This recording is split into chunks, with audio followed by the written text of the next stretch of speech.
Assalamualaikum warahmatullahi wabarakatuh. Kami dari kelompok 8 yang beranggotakan Lailatul Maghfirah dan Lutfi Lailatul Sholihah. Di sini kami akan menjelaskan tentang konsep supervisi pendidikan.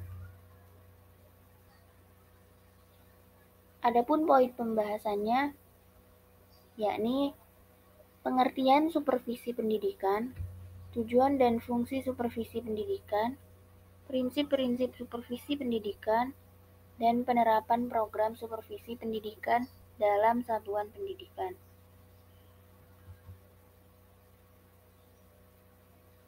Pembahasan yang pertama yakni pengertian supervisi pendidikan. Supervisi pendidikan adalah sebuah kegiatan pengawasan pendidikan yang dilakukan oleh seorang ahli atau disebut dengan supervisor yang memiliki tujuan untuk memperbaiki dan meningkatkan serta mengembangkan kualitas mutu pendidikan pada suatu lembaga, sekolah maupun madrasah. Jadi yang dimaksud dengan supervisi pendidikan ini merupakan salah satu usaha atau kegiatan yang dilakukan di suatu lembaga pendidikan, sekolah maupun madrasah, guna meningkatkan kualitas atau mutu dari pendidikan di madrasah itu sendiri. Kemudian poin pembahasan yang kedua yakni tujuan dan fungsi supervisi pendidikan.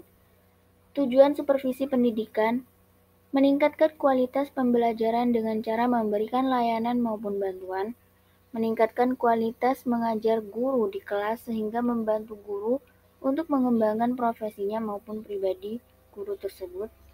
Kemudian membantu kepala sekolah menyesuaikan program pendidikan yang sesuai dengan kondisi masyarakat atau kondisi anggota sekolah. Kemudian tujuan dari supervisi pendidikan ini terbagi menjadi dua. Ada tujuan umum dan ada pula tujuan khusus. Kemudian tujuan khususnya yakni diantaranya membina guru-guru untuk memahami tujuan umum pendidikan, membina guru-guru mengatasi problem-problem siswa demi kemajuan prestasi belajarnya, membina guru-guru dalam mempersiapkan siswa untuk menjadi anggota masyarakat produktif, kreatif, etis, serta strategis. Membina guru dalam meningkatkan kemampuan evaluasi, mendiagnosa kesulitan belajar maupun hal-hal lainnya. Kemudian membina guru-guru dalam memperbesar kesadaran tentang tata kerja yang demokratis, kooperatif, serta gotong royong. Memperbesar ambisi guru-guru dan karyawan dalam meningkatkan mutu profesinya, membina guru-guru dan karyawan dalam meningkatkan popularitas sekolahnya, melindungi guru-guru serta karyawan meningkatkan popularitas sekolahnya, melindungi guru dan karyawan pendidikan terhadap tuntutan serta kritik-kritik tak sehat dari para masyarakat, dan yang terakhir adalah mengembangkan sikap kesetiakawanan dan keteman sejawatan dari seluruh tenaga kependidikan. Kemudian untuk fungsi supervisi pendidikan yakni mengkoordinasi semua usaha sekolah, meliputi seluruh pemegang peranan dalam organisasi sekolah, memperluas pengalaman melalui saling memberi kritik yang konstruktif dari kepala sekolah kepada para guru, mengetahui sejauh mana pelaksanaan pendidikan yang dilakukan oleh seorang guru melalui supervisi yang dilakukan secara langsung, baik turun ke dalam kelas maupun secara pribadi. Kemudian menstimulasi usaha-usaha yang kreatif dari guru-guru atas informasi yang diberikan oleh kepala sekolah.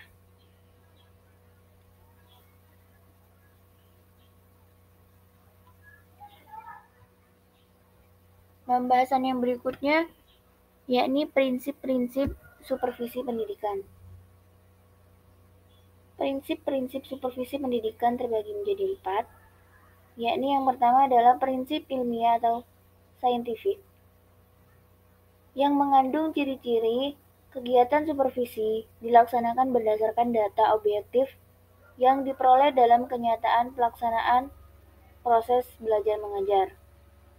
Kemudian Untuk memperoleh data, perlu diterapkan alat perekam data seperti angket, observasi, percakapan pribadi maupun hal-hal lainnya. Kemudian yang ketiga, yakni setiap kegiatan supervisi dilaksanakan secara kontinu, berencana, serta sistematis. Untuk prinsip yang kedua, yakni prinsip demokratis.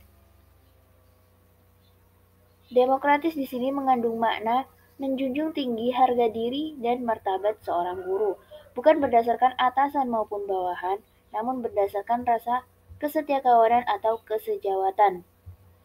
Di sini, servis dan bantuan yang diberikan kepada guru berdasarkan hubungan kemanusiaan yang akrab serta kehangatan, sehingga guru-guru akan merasa aman dan mampu mengembangkan tugasnya dengan baik.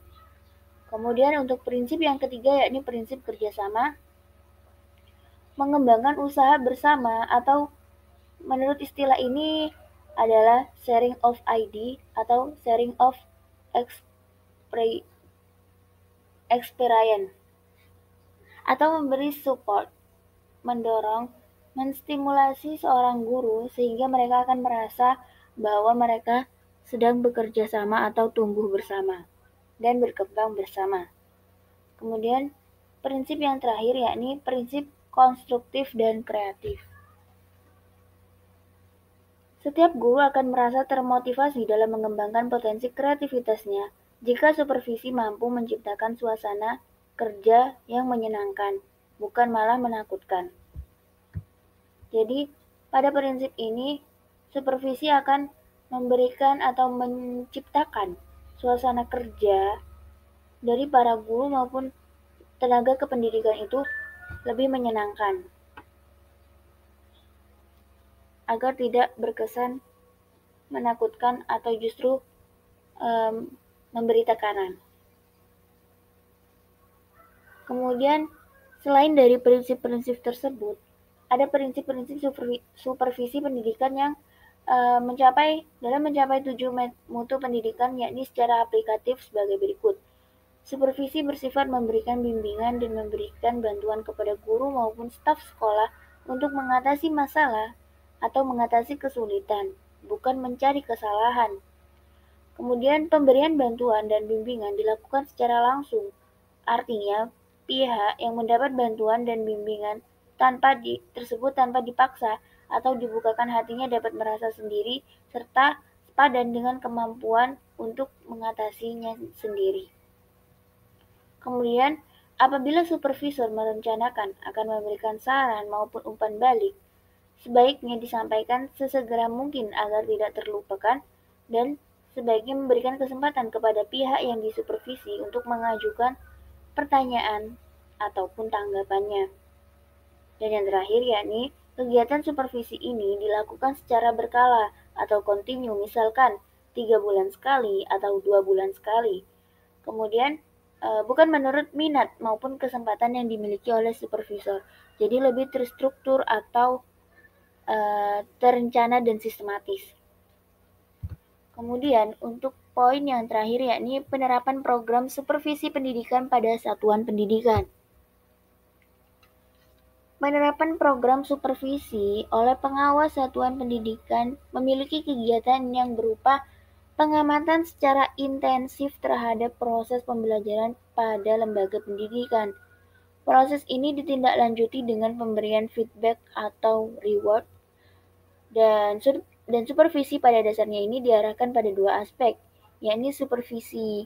Yang pertama supervisi akademis dan yang kedua adalah supervisi manajerial. Supervisi akademis yakni menitikberatkan pada pengamatan supervisor terhadap kegiatan akademis yang berupa pembelajaran atau kegiatan belajar mengajar di dalam maupun di luar kelas. Sedangkan supervisi manajerial ini menitikberatkan pada pengamatan terhadap aspek-aspek pengelolaan maupun administrasi sekolah, yakni sebagai pendukung atau supporting terlaksananya proses dari pembelajaran atau belajar mengajar tersebut. Dari dua aspek itu dibutuhkan suatu alat atau teknik supervisi. Dan teknik di sini terbagi menjadi dua, ada teknik individual dan teknik yang bersifat kelompok. Teknik yang bersifat individual ini antara lain seperti kunjungan kelas, observasi kelas, percakapan pribadi maupun individual conference antara supervisor dan guru. Kemudian yang keempat ada kunjungan antar kelas guru, dan yang terakhir ada menilai diri sendiri. Kemudian untuk teknik yang bersifat kelompok, antara lain pertemuan orientasi bagi guru baru, rapat guru atau sekolah, panitia, perpustakaan profesional, kemudian demonstrasi mengajar, lokakarya atau workshop, diskusi panel, in-service training, organisasi profesi keanggotaan, dan yang terakhir adalah organisasi profesi keanggotaan.